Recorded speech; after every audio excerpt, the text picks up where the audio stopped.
Paper 21 में इन्होंने बोला discuss the quantity of the following functions. तो 21 का सी पार्ट देखिए, fx is equal to sin x cos x।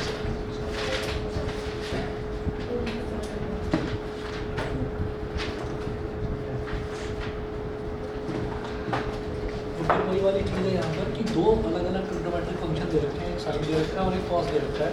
तो इसमें आप क्या करेंगे, 2 से डिवाइड करेंगे और 2 से मल्टीप्लाई कर देंगे। ऐसा क्यों कर रहे हैं, क्योंकि 2 sin x cos x क्या होता है बताएंगे। हमने क्या करा, sin x cos x दे रखा था, 2 से मल्टीप्लाई कर दिया, 2 से डिवाइड कर दिया। क्यों करा, 2 sin x cos x क्या होता है बताएंगे। sin क्या, हाँ sin a plus b plus अरे 2 sin x cos x sin 2x, ठीक है। तो ये sin 2x हो गया। अब इसके बाद छोड़ दो। तो ये जो हाफ है, हाफ तो कांस्टेंट है, ये रहेगा LHS में भी, RHS में भी, और जब फंक्शन की वैल्यू निकालेंगे उसमें भी। तो तीनों ही केस में sin 2, half sin 2c, half sin 2c, half sin 2c है। कहें तो करवा देता हूँ, नहीं तो कुछ भी नहीं है, क्योंकि हम साइन को अलग से देखें। मैं कर देता हूँ। हमने कहा let us check its continuity.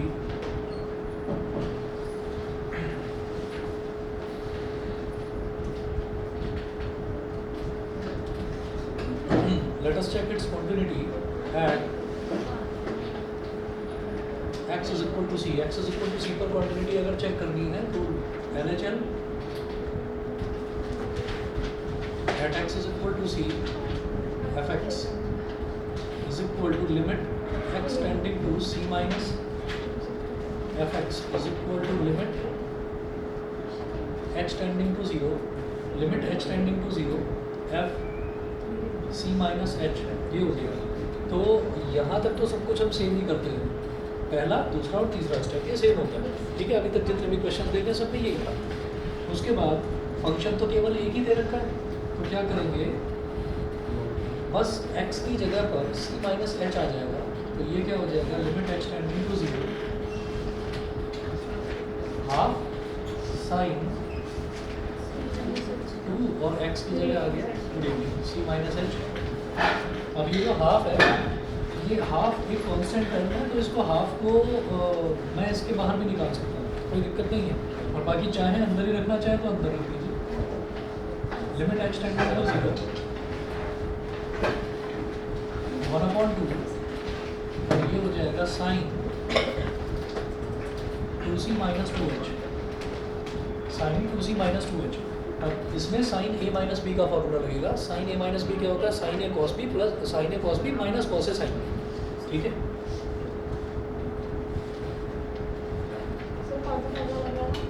Sign देखिए 2 था, 2 इंटू सी माइनस एच हो गया, क्योंकि क्या था साइन 2x, x की जगह क्या आ गया c माइनस एच। तो 2 इंटू सी 2c, 2 इंटू एच 2h, तो 2c माइनस 2h। अब ये 2c तो a की तरफ बिहेव करेगा, sine a minus B, sine a cos B minus cos a sine B, सीधा फॉर्मूला लगाएगा।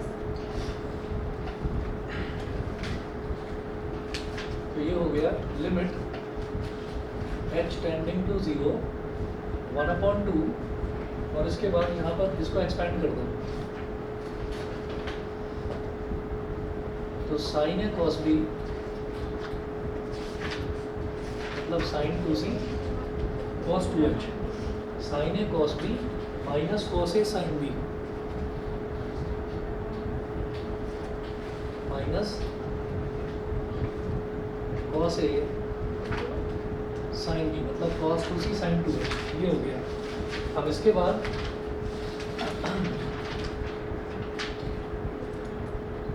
वैल्यू डाल दीजिए सीधा सीधा। तो हाफ तो ये है ही, ब्रैकेट में इधर रह जाएगा साइन 2c और इधर cos 2h। h की जगह जब 0 डालेंगे तो सीधा सीधा cos 0 हो गया, cos 2c साइन 2h। h की जगह जब 0 डालेंगे तो सीधा सीधा साइन 0 हो गया। मैं जानता हूँ साइन 0 तो 0 होता है, 0 इंटू एनीथिंग 0, तो ये तो पूरा 0 हो गया। cos 0 होता है 1, तो ये हमारा रिजल्ट आ गया साइन 2c/2, ये LHL आ गया। अब इसी तरीके से RHL निकाल लेंगे, ठीक है। छोड़ दो या करूँ इसको, देखिए RHL भी सीधा है। RHL में फॉर्मूला में मामूली से अंतर है। RHL at x is equal to c f x is equal to limit x tending to C plus f x is equal to limit h tending to 0, ये सी प्लस कहाँ आ जाएगा यहाँ ब्रैकेट के अंदर, तो f C plus h is equal to limit h tending to 0। अब क्या करना है, फंक्शन तो केवल एक ही है ये, तो इसमें आपको क्या करना है, एक्स की जगह पर सी प्लस एच डाल देना है, ठीक है। तो 1/2 साइन 2 और ब्रैकेट में C plus h limit h tending to 0 1/2, और ये 2 को अंदर मल्टीप्लाई कर देंगे तो ये हो जाएगा sine 2c plus 2h limit h tending to 0। Sine a plus b का फॉर्मूला लगाएं, क्या हो जाएगा, sine a cos B plus cos a sine b, तो sine a cos B plus cos a sine b. और यहाँ पर आप देख लीजिए बिल्कुल सेम ही तो है, बस बीच में प्लस का ही तो अंतर है, तो फिर वही साइन 2c ही बचेगा। यहाँ पर h की वैल्यू अगर 0 डाल देंगे, ये 1/2 है साइन 2c, और जब इधर h की जगह 0 डालेंगे तो h इंटू 2 वो भी 0 हो जाएगा, तो sine 2c cos 0 plus cos 2c sine 0।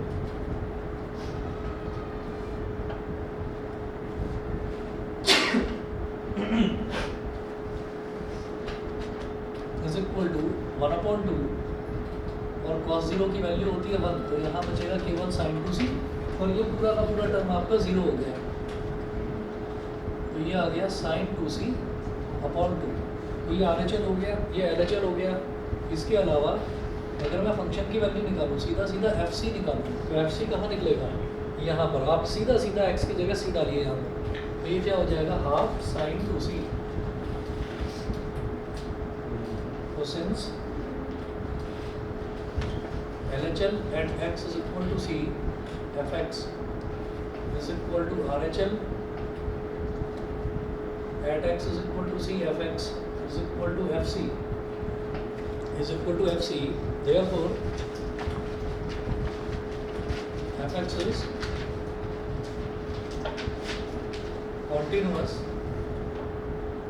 क्या लिखेंगे, एवरीवेयर। एवरीवेयर क्यों, क्योंकि एक पर्टिकुलर पॉइंट दिया नहीं था, वो पर्टिकुलर पॉइंट हमने खुद माना है, तो उस पर्टिकुलर पॉइंट पर कॉन्टिन्यूस है, सब जगह कॉन्टिन्यूस है, क्योंकि उसकी कोई हमने एक फिक्स वैल्यू नहीं ली, हमने x is equal to c बोल दिया, तो c कुछ भी हो सकता है, तुम्हारे लिए 2 होगा, तुम्हारे लिए 3 होगा, किसी के लिए वो कोई और बहुत बड़ी वैल्यू हो जाएगी। तो जब सब जगह कॉन्टिन्यूस है, हर एक वैल्यू पर कॉन्टिन्यूस है, तो हम लिखेंगे कॉन्टिन्यूस एवरीवेयर।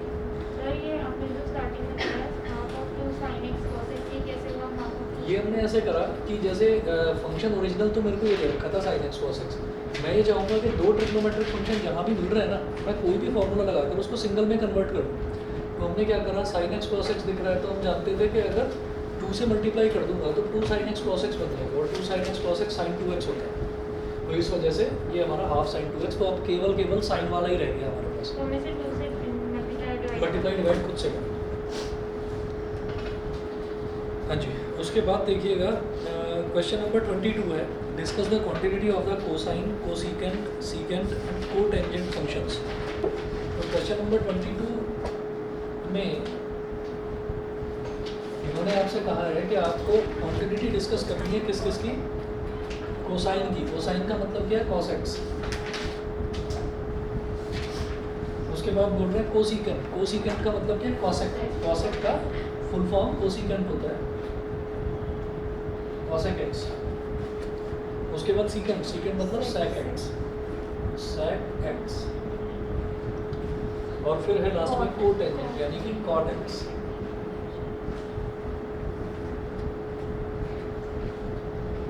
अब आप ये देखिएगा, ये करने के लिए हमें बस एक काम करना है, हमें साइन और कॉस को, साइन और कॉस 2 फंक्शंस हमको लेने हैं और उनको प्रूव कर देना है कि वो कॉन्टिन्यूस होंगे। और इसमें जैसे ये cos x है, इसको बोल दो आप f1x, cosec x को बोल दो f2x, sec x को बोल दो f3x, और cot x को बोल दो f4x। तो 4 फंक्शंस हो गए। अब इनके लिए बहुत ज़्यादा मेहनत नहीं करी जाएगी, हमें क्या करना होगा, हम सिर्फ और सिर्फ sin x को और cos x को अलग अलग कॉन्टिन्यूस प्रूव करेंगे। कॉन्टिन्यूस प्रूव करने के बाद में हम ना ये चीज़ यूज़ करेंगे कि अगर किसी भी फंक्शन का, अगर कोई फंक्शन कॉन्टिन्यूस है तो उस फंक्शन का अगर रेसिप्रोकल कर दिया जाता है वो भी कॉन्टिन्यूस होता है। अगर कोई भी फंक्शन, एक फंक्शन कॉन्टिन्यूस है, दूसरा फंक्शन कॉन्टिन्यूस है, तो उनका मल्टीप्लिकेशन, उनका एडिशन, उनका सब्ट्रैक्शन, उनका डिवीजन सब कॉन्टिन्यूस होता है। ठीक है, तो हम यहाँ पर क्या करेंगे, क्या दिखाई दे रहा है कि एक तो cos x है, तो अगर मैं सीधा इसको कॉन्टिन्यूस प्रूव कर दूँ तो ये तो हो ही जाएगा कॉन्टिन्यूस। cos x क्या होगा, cos x होगा sin x का रेसिप्रोकल, तो sin x को कॉन्टिन्यूस प्रूव कर दो तो उसका रेसिप्रोकल भी कॉन्टिन्यूस हो जाएगा। तो ऐसे ही sec x क्या होगा, cos का रेसिप्रोकल, और जो cot है, cot क्या होगा, sin x और cos x का डिवीज़न, sin x और cos x का डिवीज़न, और sin x और cos x उन दोनों को मैं कॉन्टिन्यूस प्रूव कर ही चुकूँगा। ठीक है, तो मैं सबसे पहले मेरे को क्या करना है, sin x और cos x को कॉन्टिन्यूस प्रूव करना है। ठीक है, इसके लिए अलग अलग आप मत सोचना कि नहीं मैं इसमें cot का फॉर्मूला लगाऊंगा, इसमें मैं sec का लगाऊंगा, नहीं, उसके चक्कर में पड़ना ही नहीं है। कभी भी कोई ट्रिग्नोमेट्रिक फंक्शन हमारे पास आए तो हमें क्या करना है, हमें sin x और cos x को प्रूव करके दिखा देंगे, बस। देखिएगा कैसे करेंगे।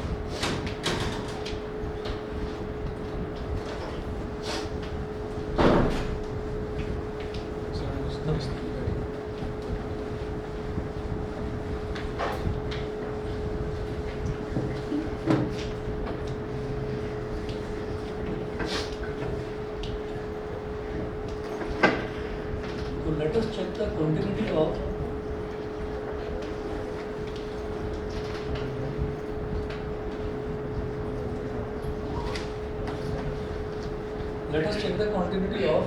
जैसे ये f1x cos x है। अब अपने आप ही ना मैं एक काम करूँगा, एक नया फंक्शन f5x मान लेता हूँ और उसको मैं बोल देता हूँ sin x। पहले cos x की बात कर लेते हैं, ये हमसे पूछा नहीं जा रहा है, ये हमसे पूछा नहीं जा रहा है, लेकिन इसको मैं करूँगा। तो f1x लेते हैं, let us check the quantity of f1x।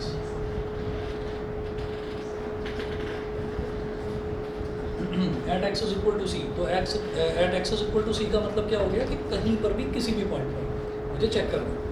तो हमने क्या करने वाला हूँ यहाँ पर देखिएगा, वही काम LHL at x is equal to C f1x is equal to limit x tending to c minus f1x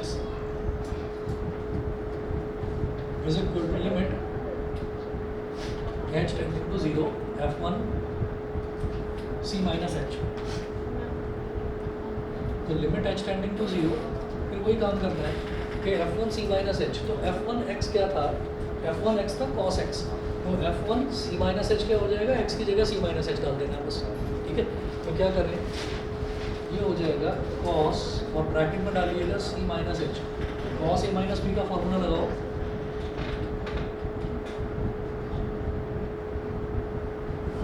cos a cos b plus sin a sin b, cos a cos b plus sin a sin b।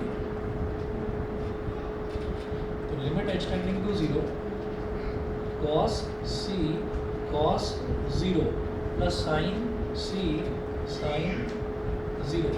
यहाँ से क्या समझ में आता है, ये sin 0 तो 0 होता है, तो 0 इंटू एनीथिंग, ये पूरा का पूरा 0 बना देगा इसको। और इधर क्या है, ये cos 0 होता है 1, तो 1 इंटू cos c क्या हो जाएगा, cos c बचेगा। तो ये सीधा सीधा मेरे पास आ c गया माइनस h के बाद c minus h, cos a minus b का formula, cos a minus b का formula cos a cos b plus sin a sin b।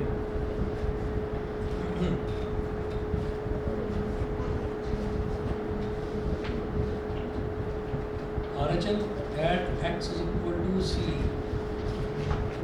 fx, RHL निकालिए f1x वाली, ये क्या हो जाएगा, limit x tending to c plus f1x।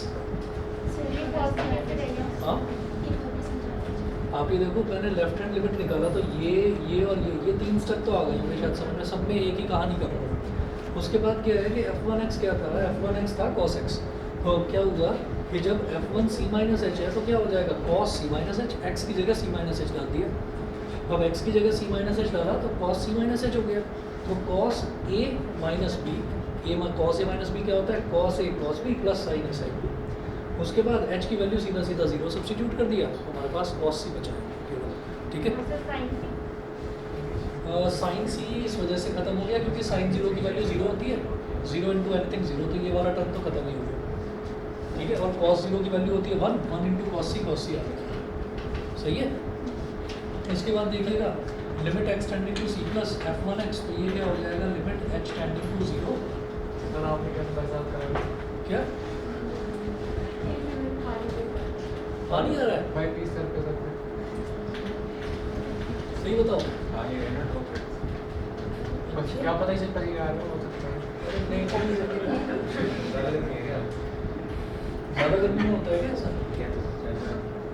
क्या नहीं जब पानी बेशक मैं मजाक कर रहा हूँ तो पसीने नहीं आ रहे क्या पता उनको टपका तो नहीं है ना, सही बताओ। एक मिनट तो अच्छा तो ठीक है ना, ये चीज़ तो फिर बताई जाएगी। ये तो पहले हो जाता है जब सर पे गिरना चाहिए था थोड़ी ठंडी नहीं नहीं उसने करेक्ट नहीं दी थी। भाई जाओ फिर टपक रहा है, इधर आ जाओ भाई, भाई एक काम कर थोड़ा सा बता इधर आ जाओ अच्छा फिर या उधर बैठ जाओ पीछे। क्या साइड में हुआ थोड़ा सा छोटू जरा आपका है ना। कभी कभी मुझे लगता है इलेक्ट्रिशियन जो है उनको बुलाते हैं ना, ये अच्छी चीज़ को ख़राब करके चले जाते हैं। भाई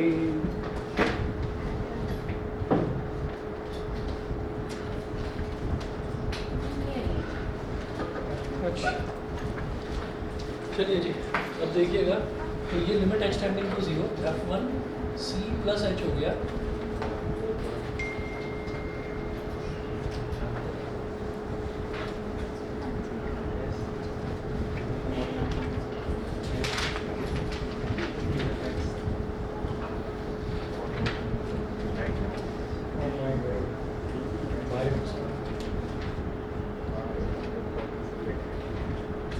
ठीक है, तो ये हो गया limit h tending to zero. अब ये जो f1 c प्लस एच है, f1 c प्लस एच का मतलब क्या हो गया कि cos x है, f1 x cos x है, तो cos c प्लस एच कर दीजिए यहाँ पर cos c प्लस एच। अब cos a प्लस b का formula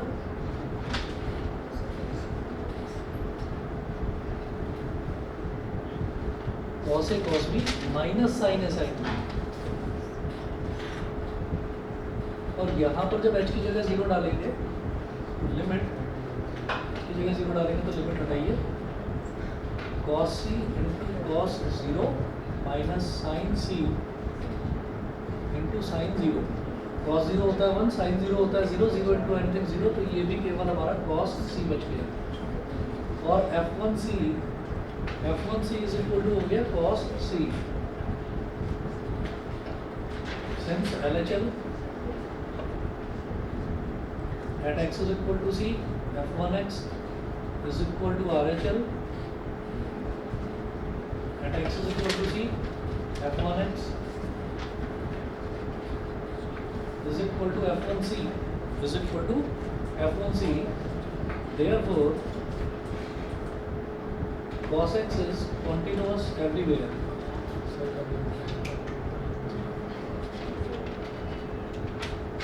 cos x is continuous everywhere. cos x हर जगह क्या? मैं याद है ये वही कहना है 10% में दिया था अच्छा ये मैंने अब बोला है यूज है। नहीं ये बेहतरीन लगे चलिए cos x is continuous everywhere। उसके बाद देखिएगा अगला मैं तो साइन पे f5x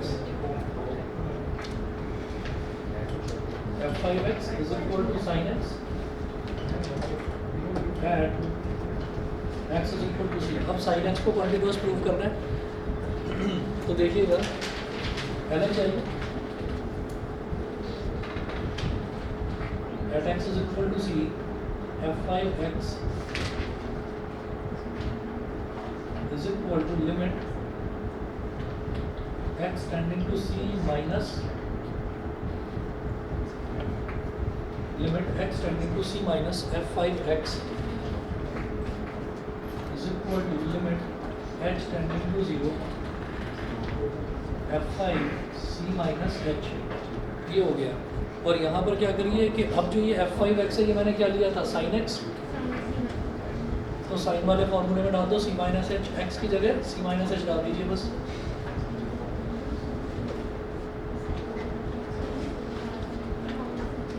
जैसे अभी ये वाला क्वेश्चन हम कर रहे हैं ना, तो इसी तरीके से क्वेश्चन नंबर 21 भी अभी मैं मेथड बताऊंगा, ये इस मेथड से हो सकता है। आपको सिर्फ sin x और cos x को कंटिन्यूअस प्रूव करना होगा। पता है सबको कि sin x और कंटिन्यूअस सिर्फ और कुछ नहीं करना, उसके आगे का जो प्रोसीजर है वो मैं बताऊंगा, बेहद आसान है। तो अब आप ये देखिएगा कि यहाँ हो गया f5 c minus h is equal to limit h tending to 0 f5 क्या था sin x, तो x की जगह c माइनस एच डाल दीजिए sin c माइनस एच, तो sin a माइनस बी का फॉर्मूला लगाओ sin a सर आपने एलएचएल के टाइम में मतलब एलएचएल के टाइम पे नॉर्मल सी लेके सॉल्व हुआ फिर f5 क्या है? f5 एक नया फंक्शन है, जैसे f1 था cos x, तो cos x का मैंने LHL निकाला cos c आया, RHL निकाला cos c आया और फंक्शन की वैल्यू निकाली cos c आई, तो ये हमने cos x को कंटिन्यूस प्रूव कर दिया। अब हम sin x को कंटिन्यूस प्रूव कर रहे हैं at x is equal to c, तो sin x यानी कि f5 जो लिया है पांचवा फंक्शन, तो उसका LHL निकालना, उसमें दे नहीं रखा sin x, वो मैंने खुद अज्यूम करा है। हाँ जी, हम सबको ही ऐसे करेंगे तो जब भी कभी कोई ऐसा क्वेश्चन आ जाए जिसमें 4-5 क्वेश्चन हो और अलग अलग ट्रिग्नोमेट्रिक फंक्शन दे रखे हो, हमें अलग अलग ट्रिग्नोमेट्रिक फंक्शन की टेंशन लेनी ही नहीं है, हमें करना ही sin x cos x है और कुछ नहीं करना। तो आपने sin x पहले क्यों नहीं करा? पहले नहीं करते बाद में करते। भाई पहले cos x को कर दिया और sin x को कर दिया, अच्छा मतलब मुझे वो मैंने बाद में इस वजह से दिया क्योंकि ये 4 फंक्शंस क्वेश्चन में दे रखे हैं कि आपको cos x, cosec x, sec x और cot x इनकी क्वांटिटी चेक करनी है। ये 4 फंक्शंस दे रखे हैं, ये दे नहीं रखा था, ना भी दे रखा हो तो हमको अगर 4-5 अलग अलग फंक्शंस दे रखे हो तो आपको sin x cos x करना ही करना है। अभी sin x में कुछ मतलब बेनिफिट आएगा आगे? हाँ वही तो बता रहा हूँ। तो sin a cos b minus cos a sin b, sir sin x हमारा फंक्शन 5 है। हाँ जी फंक्शन 5 f5। अब यहाँ पर सीधा सीधा आप cos की जगह, अब h की जगह 0 डाल दो, तो ये sin c cos 0 minus cos c sin 0। अब sin 0 कितना होता है, 0 हो जाता है, 0 इंटू दिस, ये तो 0 और cos 0 होता है 1, तो ये हो गया sin c। ऐसे ही RHL निकालो,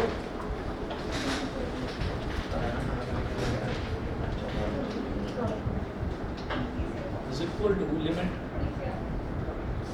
x tending to c plus f5x is equal to limit h tending to 0, f5 क्या है, यहाँ सीधा लिखे f5 c plus h, ठीक है। अब मैं इधर कर रहा हूँ उसको नीचे, ये तो क्वेश्चन है तो इसको नहीं मिटा रहा हूँ, इसके बाद मैं सीधा नीचे आ रहा हूँ, तो limit h tending to 0 f5 क्या है sin x, तो x की जगह डाल दीजिए c plus h, तो sin c plus h, sin a plus b का formula sin a cos b,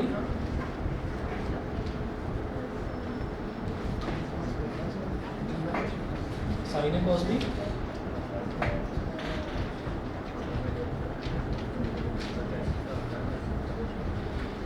sin a cos b plus cos a sin b।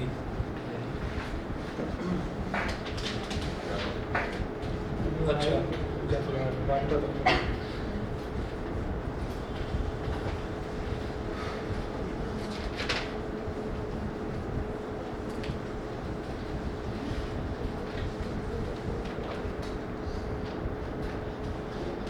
फिर देखिएगा कि अब यहाँ पर क्या करना है कि h की जगह 0 डाल दीजिए, तो फिर वही चीज़ है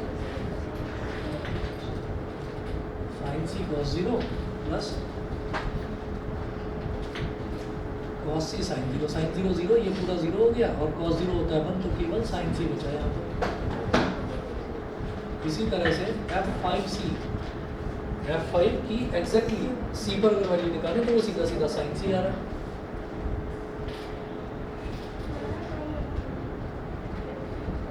Since LHL at x is equal to c, f5x is equal to RHL at x is equal to c, f5x is equal to f5c, therefore sin x is continuous everywhere। अब इसके बाद आ जाइए यहाँ पर आप सीधा सीधा f1x is equal to cos x, f1x is equal to cos x, we have proved it to be continuous, इसको हम प्रूव कर चुके हैं। कि ये कॉन्टिन्यूस है, ठीक है। यहाँ स्टेटमेंट नंबर 1 लिख दो इसको, और इसको लिख दो स्टेटमेंट नंबर 2। यहाँ ब्रैकेट में लिख देना फ्रॉम फर्स्ट पार्ट में मैं ये प्रूव कर चुका हूँ कि cos x जो है वो कॉन्टिन्यूस है, तो ये हमारा f1x हो गया। अब आ जाइए f2x पर। f2x इज इक्वल टू,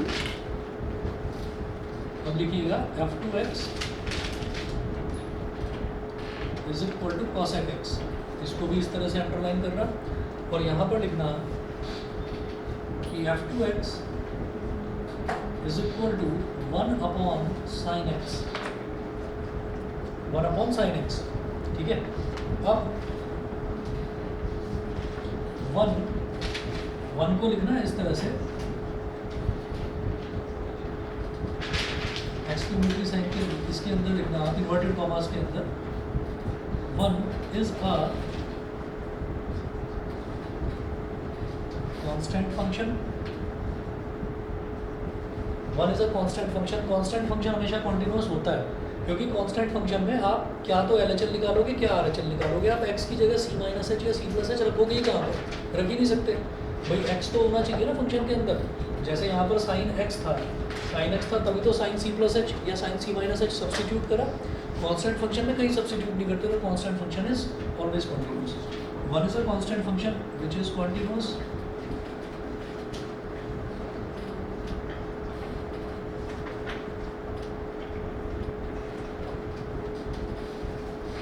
और फिर से वही इन्वर्टेड कॉमास में sin x is a continuous function.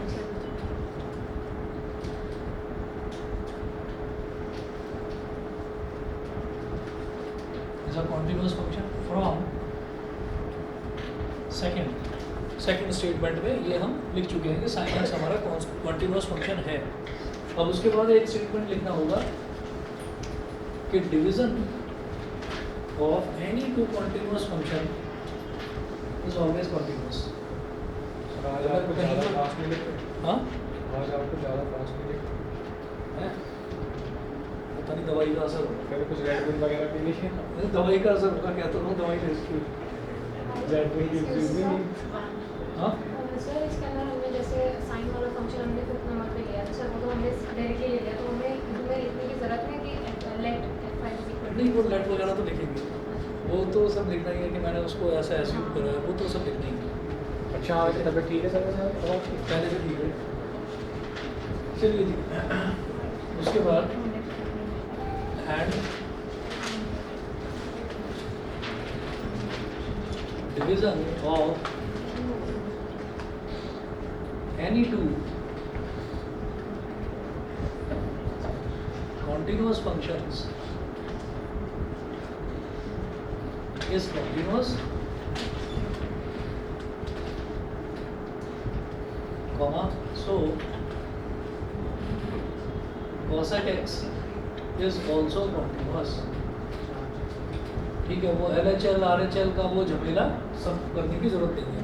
तो ट्रिग्नोमेट्रिक फंक्शन अगर आपके पास आते हैं ना, तो ट्रिग्नोमेट्रिक फंक्शन शुरुआत में देखने में बस आपको डरावने लगेंगे, लेकिन आपको करना ही बस sin x cos x का है, ठीक है। और वो मैं तब कह रहा हूँ आपसे कि जब किसी क्वेश्चन में आपको 4 अलग अलग पार्ट्स दे रखे हो। जैसे इससे पहले वाला क्वेश्चन था, तो इससे पहले वाले क्वेश्चन में हमने करा, वो लंबा मेथड था। तो आप क्वेश्चन नंबर 21 देखिए, तो ए पार्ट क्या है, ए पार्ट में दे रखा है f(x) is equal to sin x plus cos x, B part में दे रखा है f(x) is equal to sin x minus cos x, और सी पार्ट में दे रखा है f(x) is equal to sin x into cos x। मुझे क्या करना था, sin x और cos x का कॉन्टिन्यूस प्रूव कर देना था उसको। कॉन्टिन्यूस प्रूव करने के बाद में पहले वाले में मेरे को ये लिखना था कि addition of 2 continuous functions is always continuous, hence it is continuous. B में लिखना था subtraction of 2 continuous functions is always continuous, hence it is continuous. और सी में product of any 2 continuous functions is always continuous, hence it is continuous. बस ये करना था। तो करना ही sin x और cos x है, ठीक है। उसके बाद अगला देखिएगा f3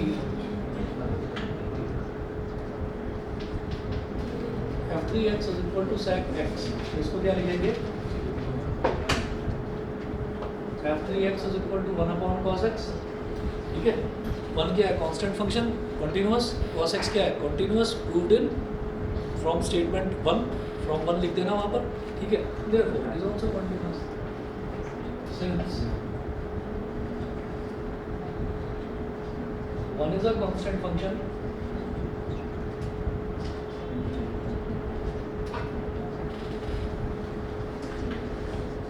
Which is continuous.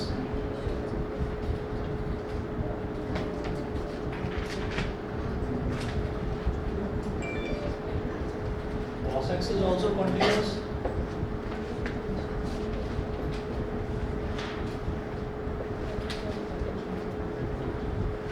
From statement 1, फिर आप ये कहेंगे therefore division of 1 and cos x is also continuous. ठीक है जी, छोड़ दूँ अगला cot x. cot x अपने आप कर लेंगे. cot x में क्या है कि cot x को कैसे रिप्रेजेंट करा जा सकता है? cos x upon sin x. cos x is continuous, sin x is continuous, therefore their division is also continuous. ठीक है, इतना करना होता है इसमें. तो 20 और 21 दोनों, 21 और 22 दोनों मार्क कर लेना आप.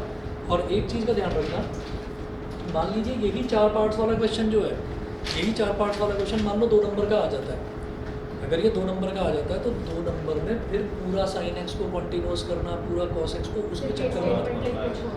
सिर्फ ये कह देना sin x is always continuous, cos x is always continuous. तो उसमें सिर्फ स्टेटमेंट्स लिखनी है. ये डिपेंड करता है कि क्वेश्चन कितने नंबर का आ रहा है. 2 नंबर का आएगा तो पूरा sin x को कंटिन्यूस करके दिखाना, cos x को कंटिन्यूस करके दिखाना वो ज़रूरी नहीं है. नहीं, अब ये तो 4 का है. ठीक है, 4 नंबर का आएगा तो करके दिखा देना भाई उसमें. ठीक है, फिर वो नंबर नहीं मिल पाएंगे. सर अगर आप अभी कह रहे थे ना कि ये 2 नंबर का, मैं इस चैप्टर को भी छोड़ देता है ना. सर आप चुपचाप दिलाते हैं मेरे, क्या कभी कभी आप खुश कर देते हो. अरे नहीं, ऐसा नहीं. Question number 23. तो मैं ना थोड़ा सा, जितने भी बैठे हैं बच्चे, जैसे तुम भी बैठे हो और भी बच्चे बैठे हैं, तो सबके चेहरे पर एक भाव पड़ता हूँ जब भी कोई ट्रिग्नोमेट्री वाला क्वेश्चन कराता हूँ कि आज घर पर जाते ही सारे फॉर्मूले याद करूँगा. तो वो घर पर जाते ही फिर आप लोग भूल जाते हो. फिर अगले ट्रिग्नोमेट्री के क्वेश्चन पर ही याद आता है कहाँ गई वो शीट. तो वही उसको कर लेना. ये बताओ, आपकी नज़र बहुत तेज है. मान गए? मान लिया तो खैर टीचर और वो भी इतने तगड़े. ठीक.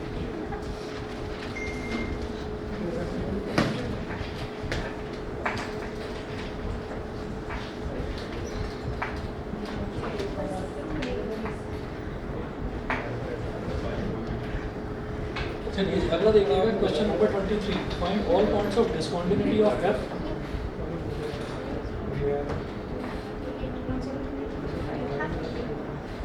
fx is equal to sin x upon x. अरे ऑनलाइन वालों को समझ में आ गया बेटा ये वाला? चलिए ठीक है. fx is equal to sin x upon x.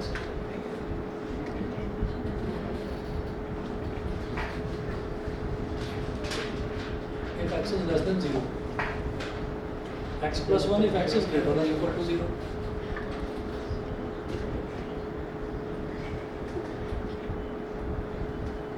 x plus 1 if x is greater than equal to 0. ये हो गया? सर हाँ. ये साइड कर ये हमारे लिए ठीक है.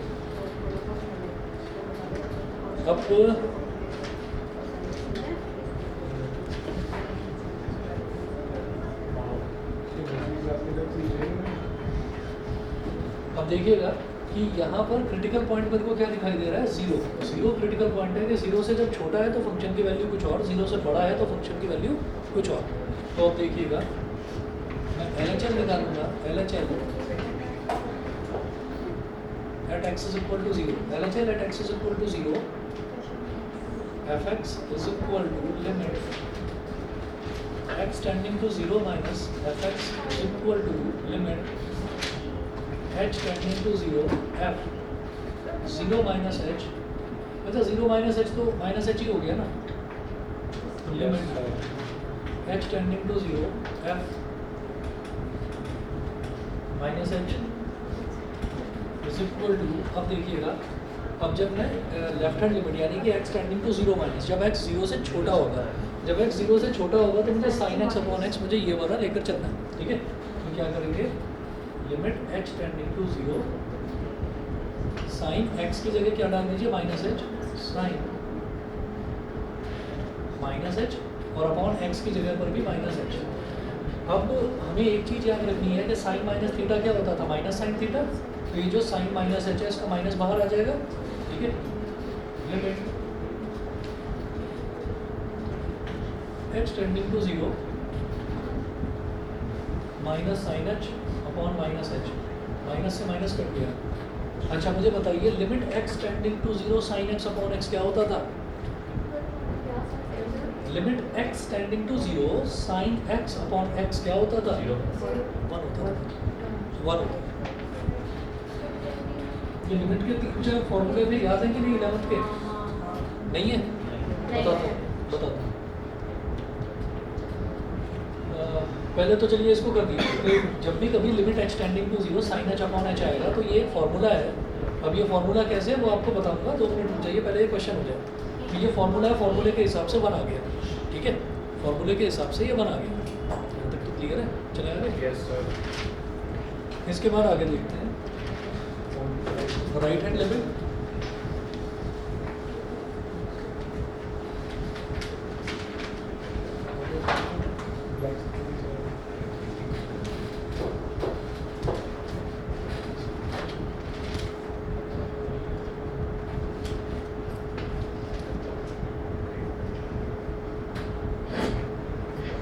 क्या रहे सर रेट बढ़ेगी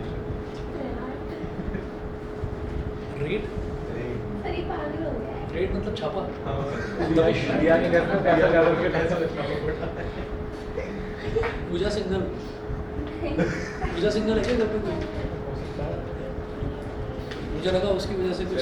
बाहर लोगों को बोलती है पैसा वो तो घर में रेट भी बढ़ेगी। अरे ये तो बहुत जोर का पड़ गया। ये वाली रेट असली थी सर ये कुछ भी नहीं है, ज्यादा चलता है। ये चलता है लेकिन जो रेट बढ़ी है वो तो सही बढ़ी है।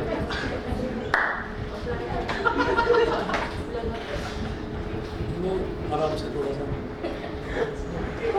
लगते चुप हो गया ना। भैया था क्या इसे इतनी जोर से चाटा मारता है भाई भाई बहन का प्यार है, बहन का प्यार स्कूल है। में ट्यूशन में अरे तो एक लास्ट वार्निंग तो दी जाती है, चाटा मारते यार, गलत बात है। इसकी खामोशी ही वार्निंग है।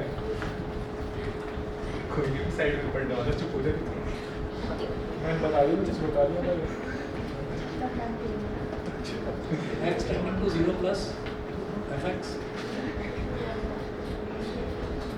Limit h tending to 0 f 0 plus h। भाई मेरा लैपटॉप मेरे लैपटॉप बचा लो धमका दी। आप लैपटॉप की इधर बैठ लो, पीछे सीट खाली है। Limit h tending to 0 f h वैसे ही अपने अंतिम दिन गिन रहा है। चलिए जी अब जरा देखिएगा कि एफ एच हो गया तो यहाँ पर मेरे को अब फिर ये वाला लेना है x+1 वाला, ठीक है। तो यहाँ हम ये करेंगे कि लिमिट h टेंडिंग टू 0 और आपको x की जगह h डाल देना है बस। तो x+1 की जगह क्या हो जाएगा h+1 और h की वैल्यू 0 है तो 0 + 1 क्या हो गया 1 हो गया। उसके बाद फंक्शन की वैल्यू तो f0 क्या हो जाएगा f0 जब x 0 के एग्जैक्टली इक्वल है तब भी मुझे ये लेना है तो 0 + 1 इज इक्वल टू 1, ठीक है। अच्छा अब ना एक चीज़ हमको ये देखनी होगी, ये वाला फॉर्मूला मैं आप लोगों को बता देता हूँ, जिसको नहीं आता है वो समझ लेना, बाकी भी हाँ पिछले साल था ना आप पिछले साल था। ये मिटा रहा हूँ इधर से। पढ़ा तो था।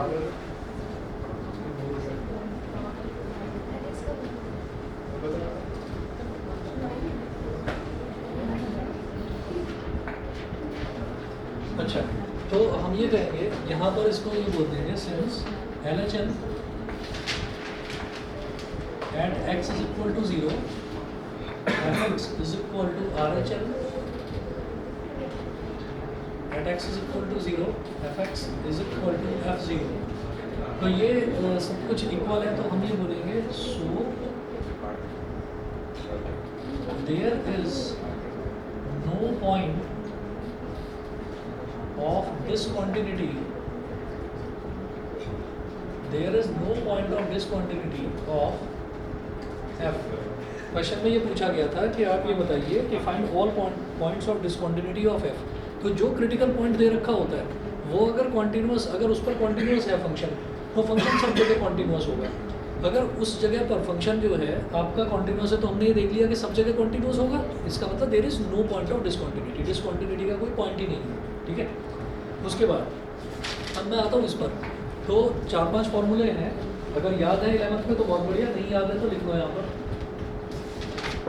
Limit x tending to 0 chapter छोड़ दिया था साइन, तो कोई बात नहीं, अब कर लो, बस सिर्फ इतने फॉर्मूलों की जरूरत पड़ेगी, 3 या 4 फॉर्मूले हैं, वो भी आसान है, अभी समझ जाओगे। दूसरा लिखिए, limit x tending to 0 cos x is equal to 1, यहाँ cos x अपॉन x नहीं करेंगे, फिर ये सीधा 1 होगा, सिर्फ cos x is equal to 1। Third, limit x tending to 0, क्या हुआ?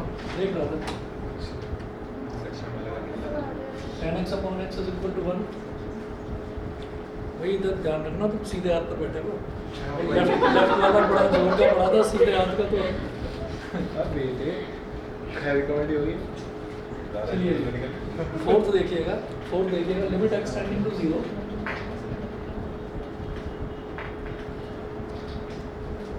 log 1 plus x upon x is equal to 1, और एक फॉर्मूला और, limit x tending to 0 e की power x minus 1 upon x is equal to 1, ठीक है। अब इनको याद रखने का तरीका बता देता हूँ। सर ई क्या होता है? क्या? ई क्या होता है? e की पावर x, ई क्या होता है? अच्छा ये एक्सपोनेंशियल करना है, नहीं ई का मतलब ई है ना यहाँ पर। e का मतलब ये है, e का मतलब ये है, जब log का मतलब भी log ही है, ठीक। देखो ऐसा होता है कि जब भी कभी हमें कोई बहुत बड़ी वैल्यू निकालनी होती है, बहुत बड़ी बड़ी कैलकुलेशंस को सॉल्व करने के लिए, आज से 25, 30, 50 साल पहले लॉगरिथम टेबल्स का इस्तेमाल किया जाता था, जब तक कैलकुलेटर का आविष्कार नहीं हुआ। अब तो हो गया, अब हो गया, लेकिन सिलेबस अपडेट नहीं हुआ, मेरा बस सिलेबस ठीक है। अब सुनिएगा, लॉग से रिलेटेड जो फॉर्मूले हैं डिफरेंशिएशन में, बस वो हमको यूज़ करने हैं, लॉगरिथमिक टेबल वगैरह नहीं देखने, ठीक है, बस इतना ही। तो अब आप ये समझिए इसमें कि ये 5 तो फॉर्मूले हैं। अब ये 5 फॉर्मूले कैसे आए? हमने कहा कि limit x tending to 0, limit x tending to 0 sine x upon x, तो ऐसे ही मन में आया कि सीधी सीधी वैल्यू रख कर देख लेते हैं। सीधी सीधी वैल्यू रख ली, सीधी सीधी वैल्यू जब यहाँ पर रखी तो ये देखा, ये तो साइन 0 हो गया, साइन 0 अपॉन 0, और साइन 0 क्या होता है 0, और अपॉन में तो 0 है ही, तो 0 अपॉन 0 आ गया, 0 1 ज़ा 0 1 आ गया। हेलो सही है। तो ये है। अब इसी तरीके से जैसे ये tan 0 है तो tan 0 0 आ जाएगा, ये भी 0 आ जाएगा, 0 1 ज़ा 0, ये भी 1। सर और यहाँ पर आपने भी कुछ नहीं पहले क्लास में बड़ा हाईलाइट करके बताया था 0.00 चलिए अब सुन लीजिए, अगर एनीथिंग अपॉन 0 होता है तो उसको तो बोल देते हैं नॉट डिफाइंड। एनीथिंग अपॉन 0 तो not defined, 0 upon anything always 0, ठीक। लिख लो यहाँ पर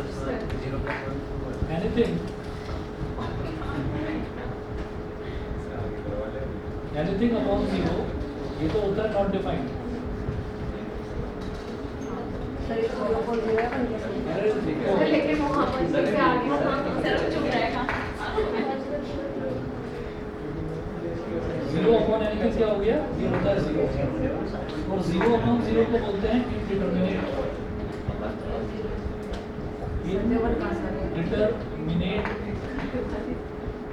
फॉर्म, इसको बोलते हैं इंडिटरमिनेट फॉर्म। जहाँ भी कहीं लिमिट में इनडिटरमिनेट फॉर्म दिखाई दे, जहाँ भी कहीं इनडिटरमिनेट फॉर्म दिखाई दे, बंद कर देना, ठीक है। खास तौर पर इन 5 को, ये जो 5 है। अब सुनिएगा, ये बेवकूफ़ों वाला याद रखने का तरीका है, 0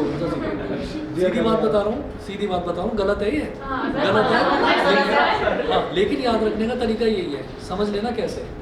आप ये देखो कि ऊपर साइन 0 अपॉन 0 बन गया, भाई ऊपर x है, और ये होता क्या है, एक्चुअल क्या है वो बताता हूँ, पर वो एक्चुअल में तो दिमाग लगाओगे नहीं ना वहाँ बैठ कर के नहीं टेंडिंग टू 0 है तो 0.00000 कैसे है। ये ऐसे हो गया कि यहाँ से अगर मैं कहूँ, मैं इधर का मिटा रहा हूँ पोर्शन, यहाँ पर x टेंडिंग टू 0 दे रखा है, और हमने जो ट्रिग्नोमेट्री की जो बेसिक टेबल जो 10th क्लास में करी थी, वो शायद सबको याद होगा कि साइन 0 0 होता है, साइन 30 डिग्री 1/2 होता है, 45 डिग्री 1/√2 होता है। 1/√2 की वैल्यू जो है 1/√2 की वैल्यू भी 0.707 होती है। उसके बाद √3/2 है, तो √3/2 वो भी थोड़ा सा बड़ा होता है। मतलब साइन 0 से लेकर और 90 डिग्री तक जब हम चल रहे हैं तो साइन की वैल्यू लगातार बढ़ती जा रही है और 0 पर आते आते वो बिल्कुल 0 ही हो जाती है। 0 पर साइन 0 0 होता है। तो वही चीज़ है यहाँ पर कि लिमिट x टेंडिंग टू 0 है, लिमिट x टेंडिंग टू 0 है, तो यहाँ पर लिखा हुआ है साइन x अपॉन x।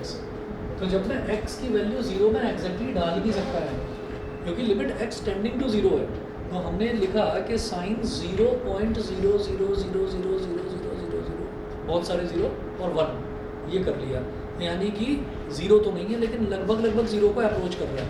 तो हम ये कहेंगे कि फिर जो उसकी वैल्यू आएगी वो भी आएगी 0.0000, क्योंकि साइन 0 अगर होता तो साइन 0 पर तो एग्जैक्टली 0 आ जाती है। अब साइन x टेंडिंग टू 0 है तो साइन 0 की वैल्यू भी, साइन x टेंडिंग टू 0 की वैल्यू भी टेंडिंग टू 0 आएगी, तो 0.00001 आ गई। ये मैं कैसे कह रहा हूँ, क्योंकि साइन x जो है वो x के डायरेक्टली प्रोपोर्शनल होता है। जैसे जैसे एंगल बढ़ेगा वैसे वैसे साइन थीटा यानी कि साइन x भी बढ़ता जाएगा। समझ गए ना, साइन 0 पर तो 0 आ रहा है, साइन 30 डिग्री पर 1/2 आ रहा है, यानी कि एंगल बढ़ाया तो साइन की वैल्यू भी बढ़ गई। साइन 45 डिग्री पर 1/√2 0.707, तो यानी कि वैल्यू और बढ़ गई। तो जैसे जैसे मैं एंगल बढ़ा रहा हूँ तो वैल्यू बढ़ती जा रही है, तो एंगल घटाऊंगा तो वैल्यू घटती जाएगी। तो मैं एग्जैक्टली 0 पर तो नहीं आया हूँ, 0.00001 लिया तो उस पर उसकी वैल्यू भी लगभग उतनी है, डायरेक्ट प्रोपोर्शन होता है। और इसीलिए नीचे जो है नीचे भी 0.0000001 ये होगा। अब ये कट जाएगा, अब ये कट जाएगा, 0 तो नहीं है ना, तो अब ये कट जाएगा, तो इस वजह से ये 1 आता है। नीचे 1 0 कम आपने किया क्या हुआ? अच्छा, मैंने तो नीचे 1 0 कम लिया। अरे छोड़ो ना उसको। तो आप ये समझ जाइए। अब इसी तरह से मैं यहाँ की बात करता हूँ कि जैसे ये cos x है तो x की वैल्यू 0 यहाँ पर डाल दी, तो यहाँ नीचे x नहीं आएगा क्योंकि cos 0 तो सीधा सीधा 1 ही होगा। ठीक, तब यहाँ पर देखिए, यहाँ पर tan 0 अपॉन 0, तो 0/0 इंडिटरमिनेट फॉर्म यहाँ भी मिल रही है। तो कायदा इसका भी ऐसा ही है सॉल्व करने का, लेकिन रिजल्ट हमने सीधा याद रखा भाई, ऊपर 0 नीचे 0 और सर आपने सेकंड वाले में क्या बताया? सेकंड वाले में सीधा x की वैल्यू 0 डालो तो cos 0 ऐसे ही बना, cos 0 तो होता ही बना वो। हाँ, अब log 1 + x upon x, log 1 की वैल्यू 0 होती है, हमने x की वैल्यू क्या डाली 0, तो 1 + 0 क्या बचा, 1 बचा। log 1 is 0, नीचे तो x 0 है ही, 0/0 फिर से 1, x की वैल्यू 0, log 1 की वैल्यू 1 होती है, log 1 की वैल्यू 0 होती है। तो 0 + 0 0। अरे तो ऊपर जैसे होने वाला था ना 0/0। log 1 + 0 अपॉन 0, तो ऊपर 1 + 0 क्या हो गया, 1 हो गया ना। log 1 और 0, log 1 क्या होता है 0, 0/0, 0 का टेबल हमें पता ही है, ठीक है। अब यहाँ देखिए, यहाँ पर x की वैल्यू अगर 0 डाली तो e की पावर 0 क्या हो गया 1, 1 - 1 is 0, फिर से 0 आ गया, नीचे भी 0, 0/0 1। तो आप ये देखिए, ये जो इंडिटरमिनेट फॉर्म्स है ना, ये 5 तरीके की इंडिटरमिनेट फॉर्म ढूंढना। अगर कोई अजीब सा क्वेश्चन आता है तो जिसमें ऊपर साइन दे रखा है, नीचे x दे रखा है, वो जिसमें ऊपर tan x नीचे x दे रखा है उस क्वेश्चन में, जिसमें log, हालांकि ये वाले क्वेश्चन है चौथा पांचवा, ये मैंने आपको बता दिया, इन 3 में निपट जाओगे आप, उसके आगे जरूरत नहीं है, उसके आगे क्वेश्चन पूछे नहीं जाएंगे, ठीक है ना। चलिए जी, इसके बाद क्वेश्चन नंबर 24, टाइम है कि नहीं? सर पूरे साल में हम एक log नाम का कुछ पढ़ी थी। हाँ पढ़ोगे इसी चैप्टर में पढ़ोगे, हाँ इसी में पढ़ना है, और आपको इंटीग्रेशन में भी पढ़ना है। पार्ट 2। मेरे को टेंशन लेने से बात नहीं बनेगी, इसके पीछे तो पढ़ना पड़ेगा, मैथ्स के पीछे पढ़ोगे तभी ये हो पाएगी, नहीं तो ये तुम्हारे पीछे पड़ जाएगा। तो उल्टा इसके पीछे पड़ जाओ तो परेशान, ठीक है ना। तो इसमें ऑफेंसिव खेलना पड़ेगा। चलिए जी,